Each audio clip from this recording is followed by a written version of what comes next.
បាទជំរាបសួរក៏ដូចជាសួស្តីបងប្អូនទាំងអស់គ្នា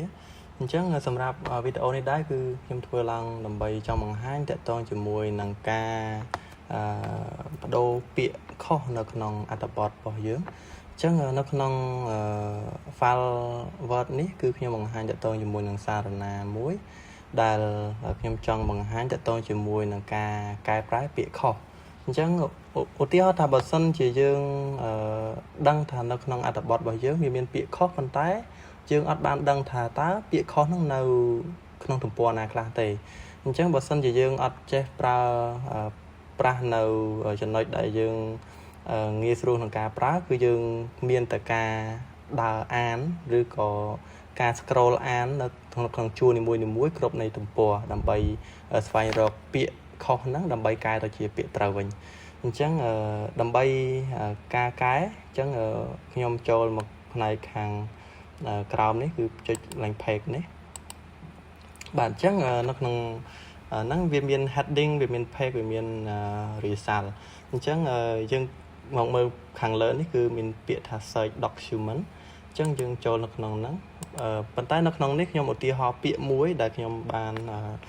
ដឹងថាពាក្យហ្នឹងជាពាក្យខុសអញ្ចឹងពាក្យហ្នឹងគឺពាក្យដំឡើងអញ្ចឹងពាក្យដំឡើងគឺអ្វីដែលគេសរសេរត្រូវគឺដស្រអមលស្អើនឹងងប៉ុន្តែនៅក្នុងអត្ថបទរបស់ខ្ញុំសេជើងតម្រួតបែបនេះអញ្ចឹងពាក្យដំឡើងគឺពាក្យដំឡើងបែបនេះគឺវាមាននៅក្នុងអត្ថបទរបស់ខ្ញុំច្រើនណាស់វាមានរហូតដល់148ពាក្យណាបាទអញ្ចឹងវាមានច្រើនអញ្ចឹងសួរថាតើដើម្បីយើងកែទី1គឺយើងអាចកែមួយចេះក៏បានដែរយើងកែមួយចេះអញ្ចឹងមានន័យថានេះសិតតែសឹងពាក្យដំឡើងដែលគេបាន highlight ឲ្យយើងប៉ុន្តែការកែមួយអញ្ចឹងក៏វានៅតែយូរដែរអញ្ចឹងដើម្បីយើងកែម្ដងឲ្យអស់អញ្ចឹងយើងអាចចូលនៅក្នុង replace នេះបាទអញ្ចឹងយើងចូលនៅក្នុង replace នេះហើយអញ្ចឹងពាក្យនេះគេថា find what ហ្នឹងហើយអញ្ចឹងគឺជាពាក្យមួយដែលមិនត្រឹមត្រូវទេអញ្ចឹងដើម្បីយើងផ្លាស់ប្ដូរវាអញ្ចឹងមានន័យថាពាក្យខាងក្រោមនេះreplace with នេះគឺជាពាក្យដែលយើងត្រូវផ្លាស់ប្ដូរអញ្ចឹងពាក្យដែលផ្លាស់ប្ដូរគឺយើងសរសេរមកដំឡើងអញ្ចឹងយើងសរសេរបែបនេះដំឡើងអញ្ចឹងដំឡើងអញ្ចឹងដើម្បីយើង replace វាយើងចុចreplace all នេះមានន័យថា replace ពាក្យ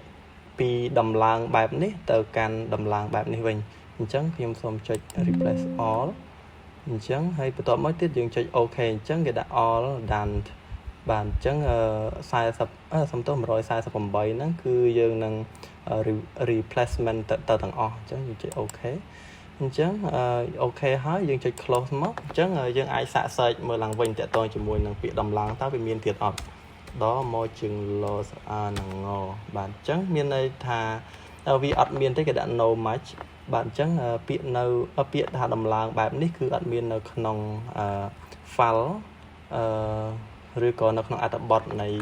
នៃសារណារបស់យើងទេគឺយើងត្រូវបានផ្លាស់ប្ដូរទៅពាក្យដំឡើងបែបនេះវិញបាទអញ្ចឹងនេះគឺជាវិធីសាស្ត្រងាយសម្រាប់ការផ្លាស់ប្ដូរទៅលើពាក្យខុសនៅក្នុងអត្ថបទរបស់យើងអញ្ចឹងបើសិនជាបងប្អូនមានចម្ងល់អីតាក់ទងជាមួយនឹងការសរសេរសារណាឬក៏បញ្ហាផ្សេងបងប្អូនអាចចោទលើកជាសំណួរបានបាទសូមអរគុណ